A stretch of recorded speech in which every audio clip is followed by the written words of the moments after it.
What's up, guys? We're back for another MLB video. We're going to go over a few games here. I'm not going to go over every single game, but I'm going to go over a couple that I have some leans and some picks in. And we're just going to get right to it right away. So let's go first game here. Giants Marlins. We're going to look, this was supposed to be AJ Puck starting for the Marlins. It looks like they changed it to Edward Cabrera. I still think the Giants get this one done. Over the last 5 games, their batting average has gone up to about 290. They don't hit righties quite as good as they hit lefties so far this season, but they do still have reasonable numbers still hitting in the 240 range versus right-handed pitching. So there's a couple little leans here. I think the Giants have the better bullpen slightly. Miami still has a pretty bad bullpen.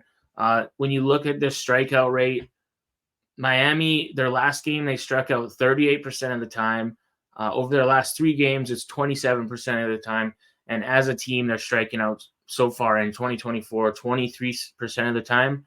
And Kyle Harrison in his last start did have 8 strikeouts in 6 innings versus a fairly somewhat prone Washington team, which is kind of similar to the Marlins. So I think the Giants can get this one done. I just like their bullpen a little bit better. I think they have potentially a little bit better pitching, and I like their lineup just a little bit more. So I would take the Giants in what should be about a pick 'em as far as price goes.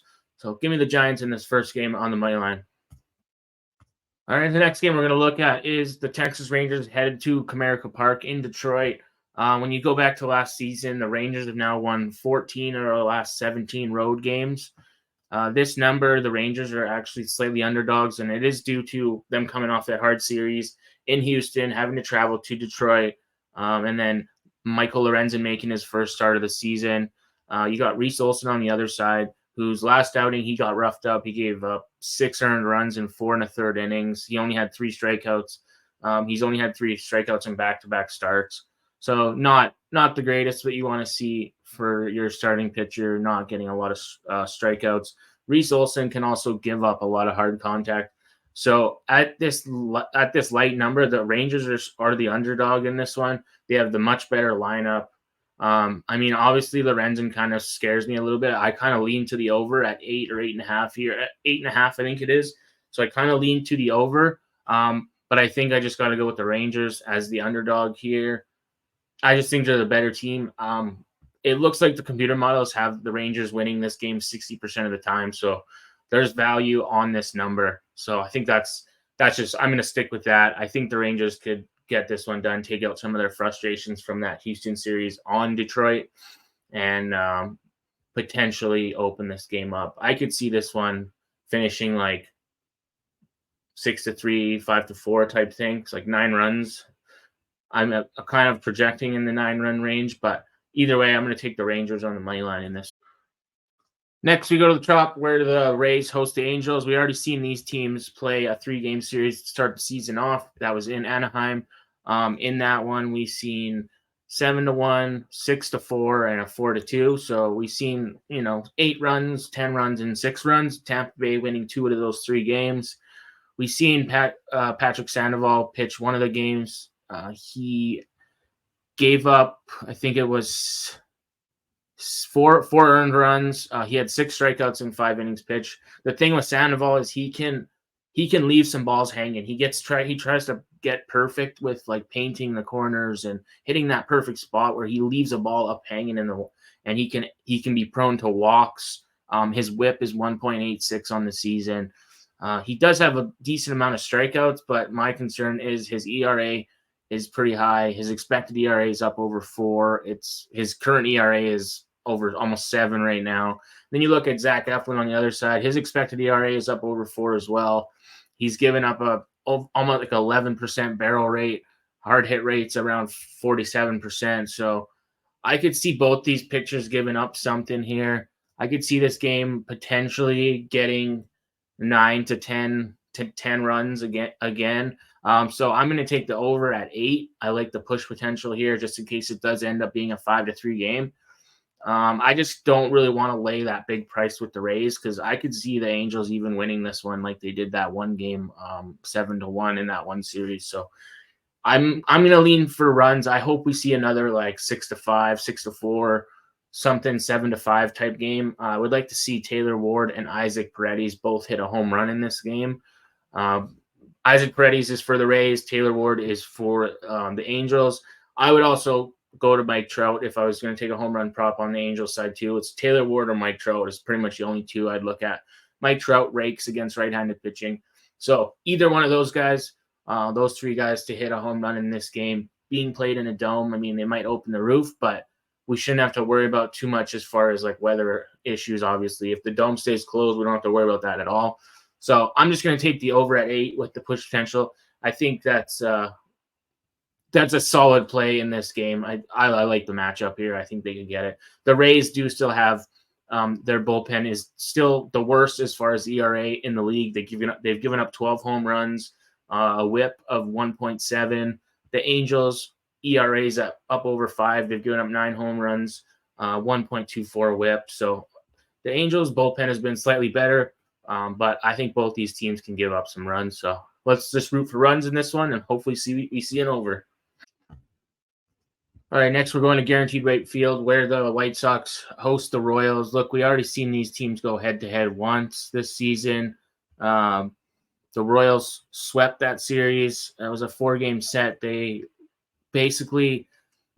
White Sox had trouble scoring more than one run in 3 of those games. They got shut out in one of them. They scored 3 runs in the last meeting. That was against Alec Marsh, so kind of not surprising, but they scored a total of 5 runs in 4 games versus this KC team. And now you're bringing out this young guy, Nick Nastrini, who pitched in, I think, AAA Baltimore or something. He actually has been roughed up quite a bit there. So this will be kind of interesting. I could see the Royals team taking out some frustrations from that Mets series where they kind of struggled a little bit. Them losing that last game 2-1 was kind of heartbreaking. Cost me a little bit of money on that one, but I think I'm just going to take the Royals on the run line. You get that guaranteed 9th inning at bat. You know, you're on an away team, so you're guaranteed to see the 9th inning.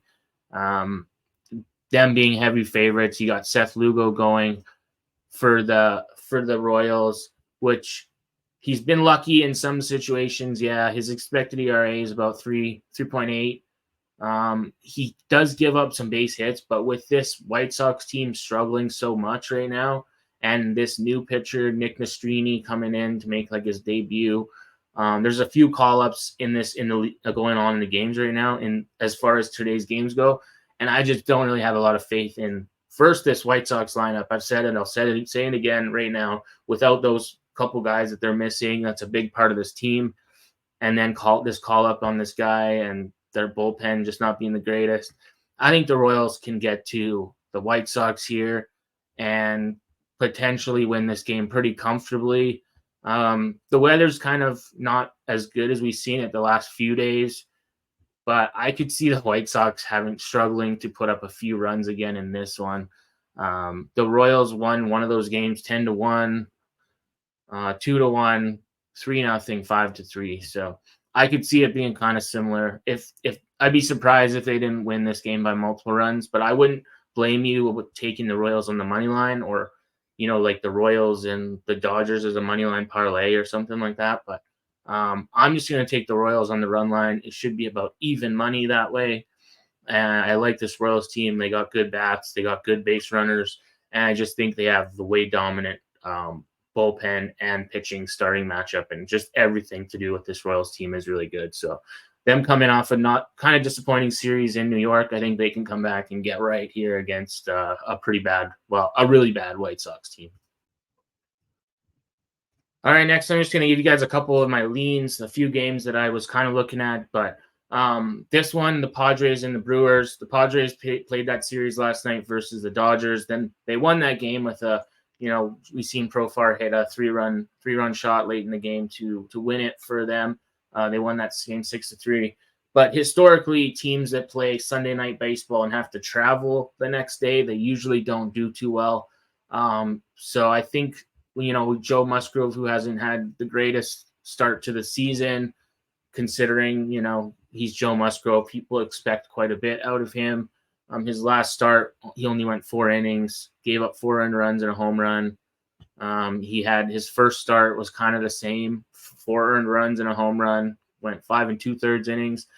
Joe Ross on the other side, not my favorite pitcher, but he did have 7 strikeouts in 6 1/3 innings in his last one. That was versus Cincinnati. They can strike out a lot, but they're typically worse at striking out versus lefties. So I could see the curse kind of sticking here. So the Brewers have won 6 of the last 10 meetings, 7-3 to the over. Honestly, wouldn't shock me to see some runs in this one, but I would take the Brewers plus the 1.5 and the Dodgers money line, put those two together as a parlay. I think the Dodgers can easily tee off on a pretty bad Nationals team tonight, and the Brewers can keep this one close, if not win this game outright. So I'd put those two together as a money line parlay. I'd maybe even add the Royals money line in there, those three, or Royals money line, Dodgers money line, like I mentioned. The next one is the Braves and the Astros. Look, I was just leaning to the over in this game at 9.5, and it's partially due to the pitching matchups. Also, I mean, you got two heavily potent offenses. I think this Vines guy is a call up. Eric Getty just got called up. He got roughed up in his last start, I believe, too. As far as overs, Atlanta's 10-3 to the over so far this season. Houston is 8-8. I could see some runs. I could see both these pitchers being susceptible to some runs. Eric Getty's only had one start. He got absolutely crushed. He gave up 7 earned runs. He had 3 strikeouts in 3 innings, 3 walks, and then Darius Vines, no data since September of last year. So honestly, let's just root for runs in this one. I think these T2 teams can tee off on each other. You got some sluggers, obviously, like Yordan Alvarez, Marcelo Zuna, Jose Altuve, Matt Olson, all those guys. Anybody can hit the ball, and they're playing at Minute Maid Park, which is a dome, so we don't have to worry about any weather issues or nothing like that. So I could see this being a heavily high-scoring game where, we see like a 7-5 type finish or something like that. At least that's what I'm rooting for. I could see this line being on the move as the day goes on. It might even get to 10.5. It wouldn't shock me to see it get there, but I could see a lot of people it as being a pretty public play, so it's kind of why it's more of a lean for me than anything. But yeah, that's kind of all I got there. If you're looking at this Cubs and Diamondbacks game, I was just, as a value standpoint, I think the Cubs are just in better form. I was going to look at the Cubs, not an official play, not something I was putting a lot into. The Cardinals and Athletics, maybe a no-run first inning. Honestly, Ross Stripling and Sonny Gray, I could see no runs first inning starting in that game pretty slow. Honestly, it wouldn't shock me to see Oakland win that game. The Cardinals did just get shut out, so maybe they take out some frustrations from that in Arizona on Oakland. But Oakland, that would be a strictly value point if I took them. Same with the Reds. Frankie Montas and George Kirby. This Seattle team is just really bad. So none of these are official plays for me. I would just lean to those, but I don't love it. And then again, the Dodgers are huge favorites, so there's not really anything there.